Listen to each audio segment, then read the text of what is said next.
Are you ready to start the show? You are? Thank you. Thank you very much. Thank you. Thank you. Are you ready to start the show? Thank you. Oh my gosh, thank you very much. Thank you. Thank you very much. Thank you. On the air everywhere, this is New England Broadcasting.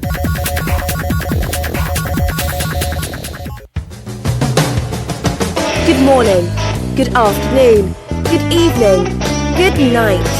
It's the Ron Van Dam Show. Hold on tight, things can get a bit weird, if you like that sort of thing. Thank you.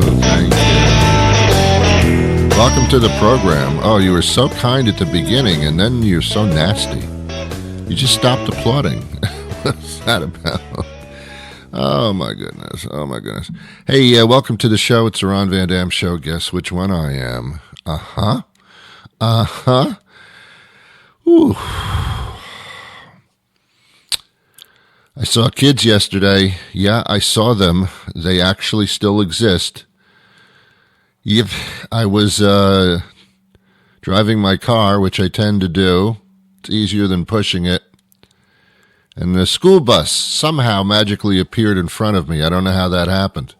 Next time I looked up from unpacking my sandwich, I looked up while I was driving, and there was a school bus in front of me, and the lights started flashing like some type of psychedelic light show or something. And I had stopped the car because you're not supposed to pass a school bus. That's punishable by death. And the door opened up, and these cute little kids came pouring out like it was a clown car at a circus. How many kids can you fit in that little bus? Gee, kids kept pouring out all over the place. And little mothers were running up, and there were no little fathers. They were all little mothers running up to the bus and grabbing their child and giving them a hug. You know, I love that. Oh, I love that. I love to see displays of affection between human beings. Not making out and practically humping each other, but I'm talking about just an expression of love off the cuff. And this little child went running into his mother's arms, and he was a high school kid. No, he wasn't. He was a little grade school kid, and the mother bent down and they hugged, and then she grabbed his hand and they went walking off toward their house. And I just thought that was so endearing. A little bubble formed inside my body. I gas. I always have gas. But still a bubble formed. Sometimes when I go to the airport to pick people up, not that that's my job, I just know people that arrive in airports and call me and say, can you pick me up? And sometimes I do it. Sometimes I do it. It's not as bad as a friend calling up and saying, I'm moving, can you help me move on Saturday? Oh, it's not that bad. And I've never done that, by the way, because I don't like people that much, especially close friends. I mean, you can be a good friend, I suppose. We can talk, I suppose. But the day you ask me to help you move, bye-bye friendship. That's out the door. First of all, you don't ask friends to help you move. You ask people that you kind of know who are really into that stuff. I know people like that. They'll do anything at any time. Can you help me lift a piano? Sure, I'll be over in 2 minutes. Like that excites them or something. I have the opposite reaction. If you ask me to help you move something, I have to say to you, I'm sorry, we can no longer be friends nor acquaintances. I'm not interested anymore. You've asked me to do something that actually drove a stake through my heart, and I can't do it. I'm sorry. You're despicable to me now. You're dead to me now. I will not help you. So I go to the airport, and people coming off of planes, being greeted by a loved one. In many cases, they haven't seen each other in weeks and weeks, and in some cases, months. And the affection at an airport is just so wonderful. I stand there and I stare at them and I go, oh my God, you're showing me true human emotion, Fantastic. I love that. I love it. So I'm behind the school bus. Yes. Oh, we're going back to that. So I'm behind the school bus, and the bus continues about another half block and stops again and drops people off. And I'm thinking at this point, should I turn my car around and get to my destination by going around the entire earth and then hitting it on the other side? And I figure, no, but by then the school bus would have moved and things like that. Children, man, children. I was a child once. I can't remember when I was, but I'm sure I was a child. I know I started as a fetus, and then I probably had a childhood, and I remember most of it, but I don't know. I just don't understand childhood. It's a learning experience where you drive other people crazy while you're doing the learning experience. My poor parents. Every child should turn around to their parents when they grow up and say to their parents, I'm so sorry. I'm so sorry I put you through that changing my diaper, actually like turning me over naked and cleaning the shit off my ass. Did I ever thank you for that? That's a bold move. I mean, wow. Can you imagine someone going to the extent of wiping your ass for you? That's devotion. I'm a guy. I'm sure I was lying on my back as an infant, and I probably peed in my mother's face. I don't know. I don't think she was into that. Some people are. Oh, some people are. I've heard about pornos where they do that, and they find that sexually stimulating. Oh my God! Why don't you people help other people move? Oh my God! And then my parents had to put up with my quirky little ways, like not wanting to eat any dinner, not really loving vegetables, and having little tantrums. Oh, I apologize for that. That was not human of me to do things like that. Kicking and screaming and complaining about just about everything. My parents, they are really saints. Well, they're not really, but it sounded good to say that. I think children really need to understand, and I know they do. I know they do. When your child gets old enough to have children of his or her own, that's when I swear every child says, "Oh my God, I put my parents through this." But you just say it to yourself. You should call them up or visit them and say, "I want to thank you for bringing me up and for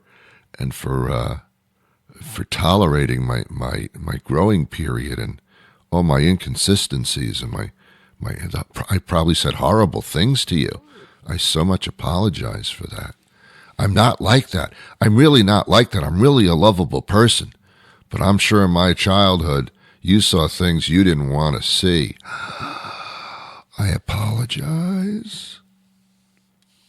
It's true. It's called the circle of life. And you don't need to put on those little animal costumes in order to appreciate that. Someone told me that The Lion King, I think, is back in theaters again, I think. Not movie theaters, but on stage.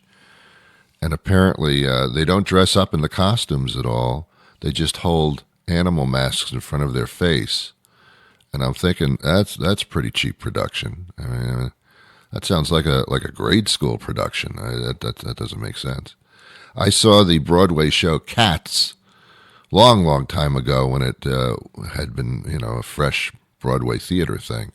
And they look like cats, man. They got the cat bodies and the cat, and they're slinking around like cats. I don't particularly care for cats because, I like cats. They're cute, they're sweet and everything, but every once in a while, you'd be petting them and they turn on you. They just turn, they just lie on their back and they scratch the hell out of your hand. They scratch the hand that soothes them. I don't know, man. One thing I do like about cats is that litter box thing. That is really a good deal. Cats somehow instinctively love to bury their shit, and that's what a litter box does. You fill it with litter, for those of you that don't know how this works, and the cat naturally says, okay. I guess cats think they're on the beach all the time, and the cat goes into the litter box and does its stuff, and then it clumps, and you just throw it out. It's just like a very, very nice relationship. Dogs are not like that. Dogs are like children. They'll just pee anywhere. So I don't know. When I was living in New York City, I had an apartment and I couldn't have dogs, so I'd had a few cats, and there's not much of a relationship there. You can't walk your cat. Not that I want to, but there wasn't much of a relationship. I'd be sitting on the couch and the cat would sit in my lap, and I thought that was great. And then the cat gets down off my lap, and I'm full of cat hairs. That's so embarrassing. Walk down the street, and you got a hair all over your crotch there, sir. Oh yeah, I know. I'm sorry. What was I even talking about? Oh, kids. Yeah, kids. Yeah, kids. I don't know why adults get each other gifts at Christmas time. It's not your holiday. I'm not talking about the religious aspect of it. I'm talking about the gift-giving part of it. I don't think adults should be giving each other presents. I think it's distasteful.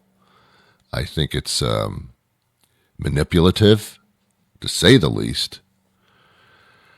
You buy Christmas gifts for kids exclusively so they can, on Christmas morning, Christmas Eve, whatever your tradition is, the kids open the packages and they go, oh my God, Santa, look what Santa got me. Santa, hell, I had to save that money up. I got it for you. There is no Santa. What? Oh, sorry, did I let that slip? Christmas is for kids. It's not for adults. It's not for adults. This is a bad thing for me because Christmas time, because I am such a lovable person, I have a few hits of eggnog, and all of a sudden, see, eggnog is an amazing experience. You think you're drinking a vanilla milkshake, and you drink it quite quickly, but there's alcohol in there, and it sneaks up on you. It's in disguise. The alcohol is in disguise as a milk drink. That's a disguise. So within about 5 minutes, an adult starts loving everybody. Not to the point where you'll help them move. That's extreme. But I mean, all of a sudden, the people that you didn't care for before, you think of calling them. Don't ever do that. Don't ever do that.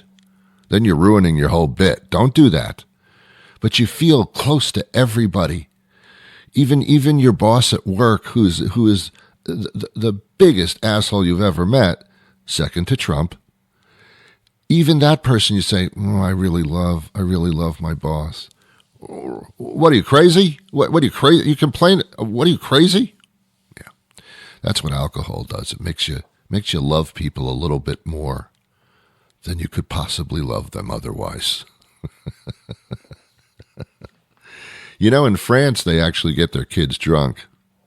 I mean, I don't know if they go that far. I don't know. I don't think that's the intention, but it seems to work. Kids in France and in continental countries, they give their kids alcohol. They give them wine, basically, at every meal.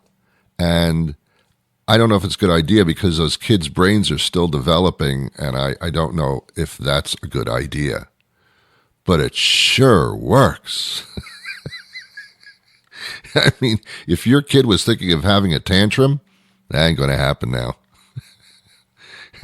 Little Johnny is a little too mellow to have any problems right now. I don't know. I think it's a wonderful parenting tool, but probably not great in brain development. I don't know. Kids now are starting to smoke. What? What are you talking about, Ron? Yeah, they're starting to smoke. Vaping is the new smoking, but it's worse because it entices children or teens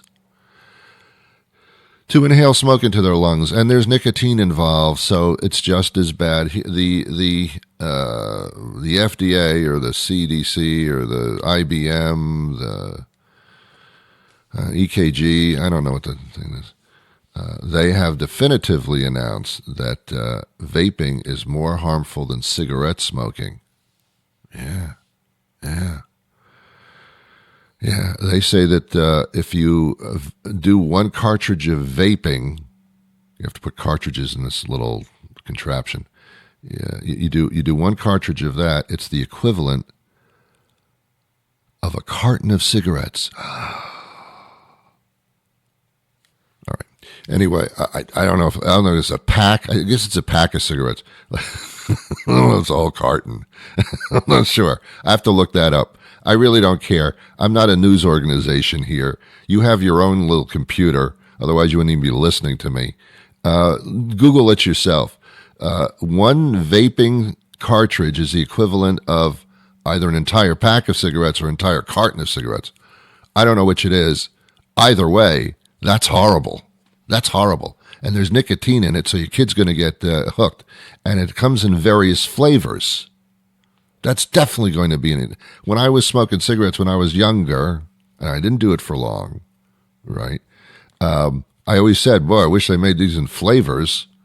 Menthol, let's get into the cherry vanilla and chocolate, huh? How about that? Never did it, because you couldn't, because that would entice people to smoke. Vaping, they do it. People are dying from vaping rather quickly. You don't have to wait until you're in your 70s or 80s to get emphysema. You can get it right away. Because the amount of nicotine and smoke that's going into your lungs is incredible. Look, here's the bottom line. Anytime you see a whole bunch of smoke and you inhale it into your lungs, that's not good. That's not a good thing. I don't think your body was composed to hold in smoke like that. I think it's going to do stuff to your organs rather quickly. And that goes for marijuana too, you little pothead. That goes for marijuana too. What's the idea of marijuana? You take a hit off of a whatever, a bong, a joint, whatever you may be hitting.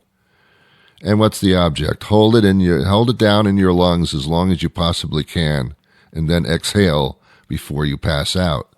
But hold it in there like as long as you possibly can. Do you think that's a good thing? Do you think it's a good thing to hold smoke in your lungs inside your cavity body for as long as you can? You think that's good?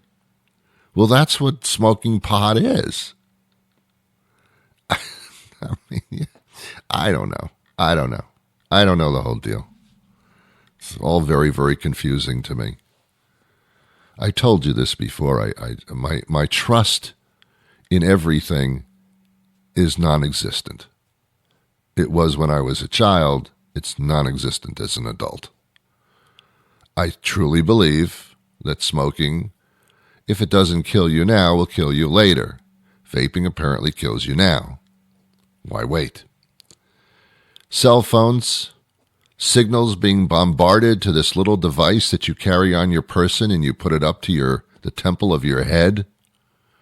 Do you think that's a good thing? Eventually, it won't be. Do you think all the stuff we do is good for us?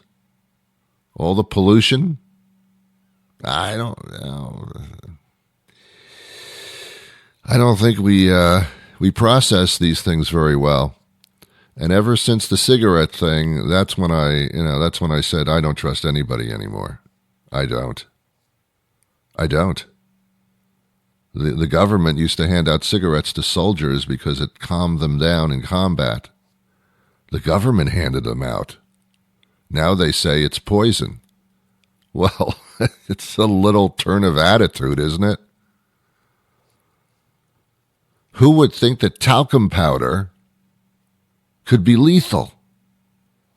Johnson & Johnson's is paying out millions and billions of dollars to people who got cancer from talcum powder. I don't think there's a baby on earth that didn't have a little talcum going on at some point. But nobody knew it.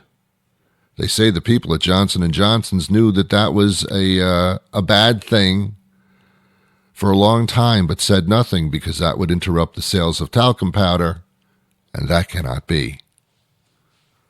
And that brings us to our political situation, where we know that Donald Trump is a toxic entity. Toxic. But we seem to do nothing about it. Even though we know he's toxic, we just watch the toxic flow. I don't understand that. I don't get that. When a president has an approval rating that never exceeds 44% nationwide, is down now to, I believe, 37%, why is this guy still there? Why can't we have a vote of no confidence? I have no confidence. Why is he still there? Because we make up stupid rules and regulations, and we die by them. It's all very strange. Well, thanks for listening to me. You didn't have to do this. You didn't have to do that. I'm still not going to help you move. No way. And I got to tell you something. If someone needed a kidney or a liver or something like that, mine are being used right now, and I don't think you want them. My organs are not exactly perfect.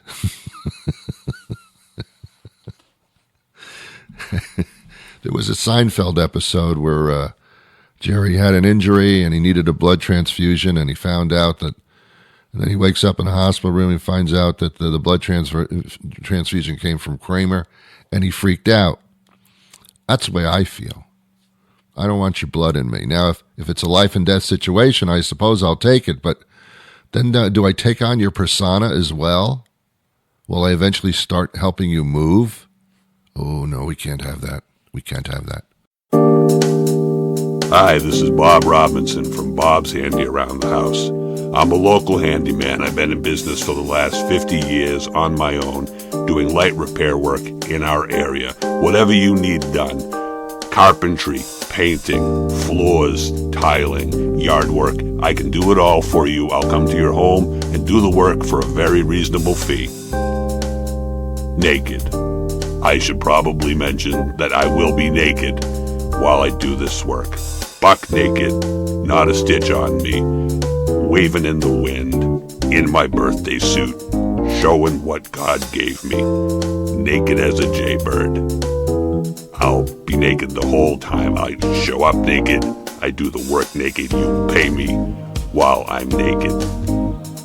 Bob's Handy Around the House, Bob Robinson. You can look me up on Facebook, where I am naked.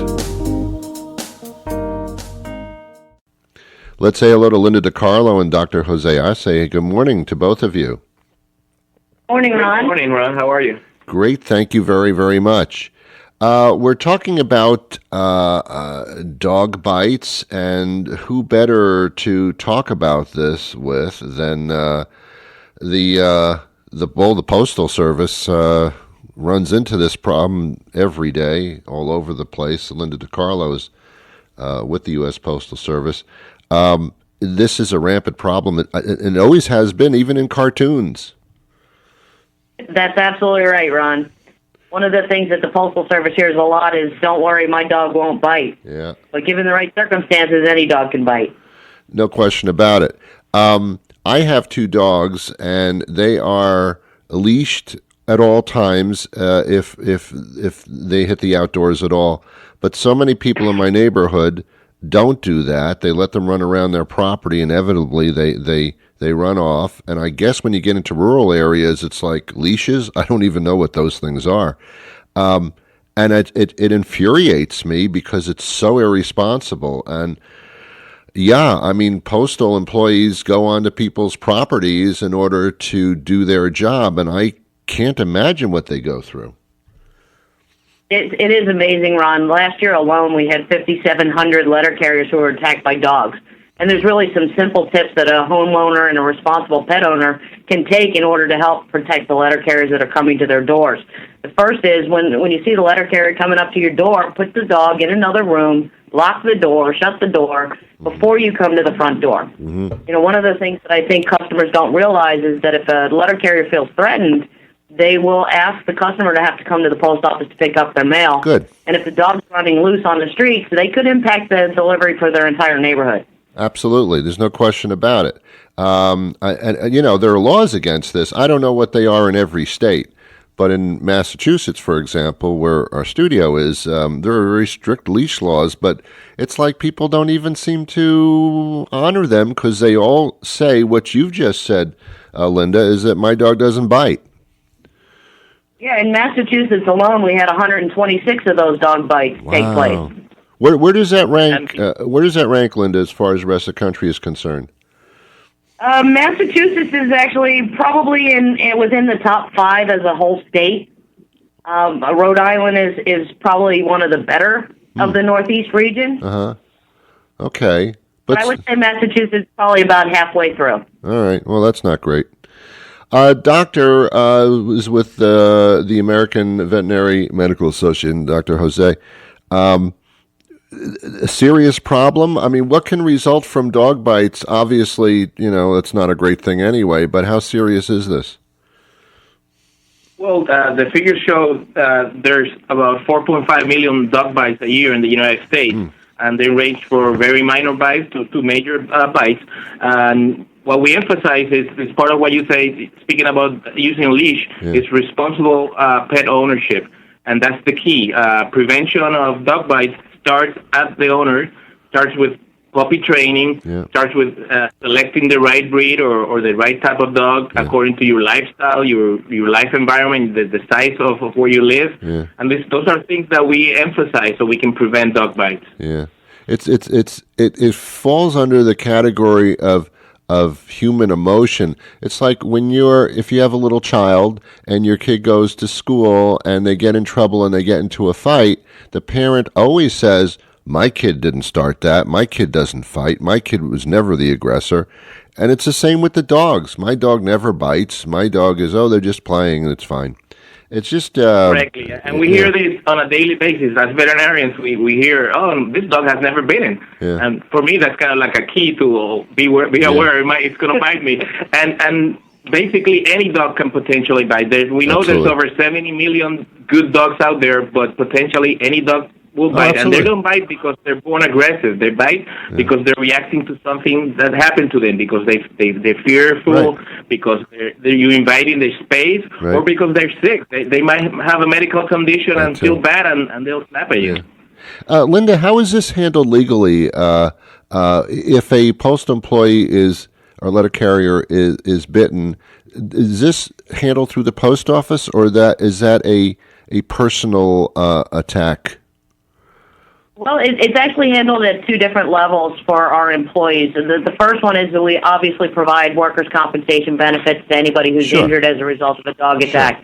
But we also do have the opportunity for litigation. It could result in a tort claim act against the property homeowner so that we could recover some of those funds, because technically it's not a work-related injury. I didn't cause it as the employer. Right. The customer who failed to restrain their dog caused it, so they have some liability in that matter.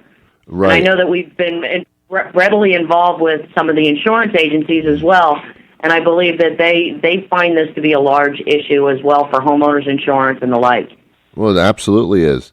Doctor, what happens if you are bitten, whether you're a letter carrier or not? Maybe you're just walking your dog and some other dog came up and started a fight with the dogs or bit you. What do you do?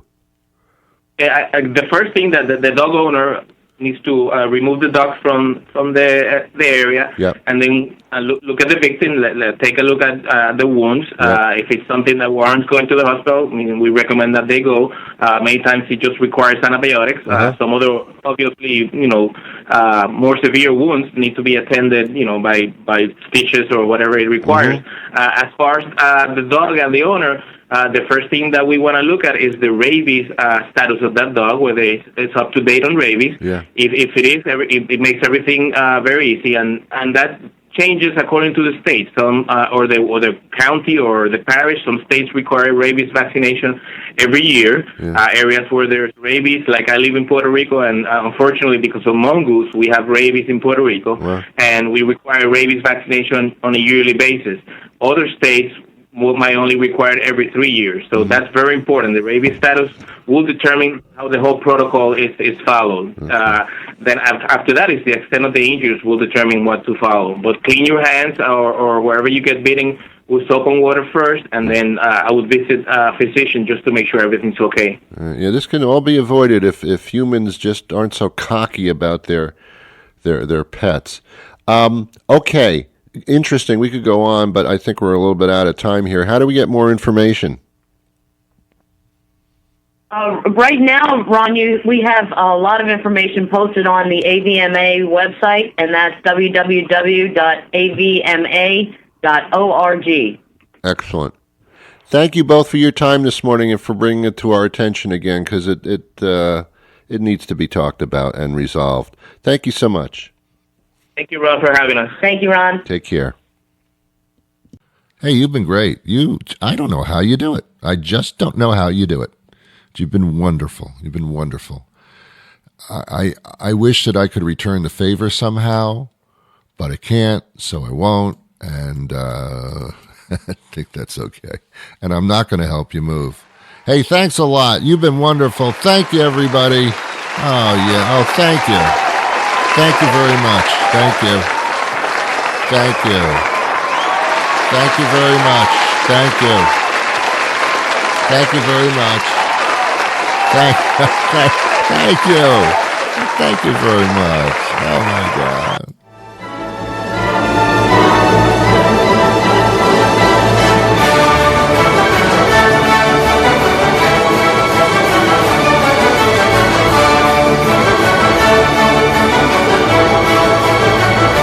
Have yourself a wonderful day. It is what you make it. Until next time, I wish you peace.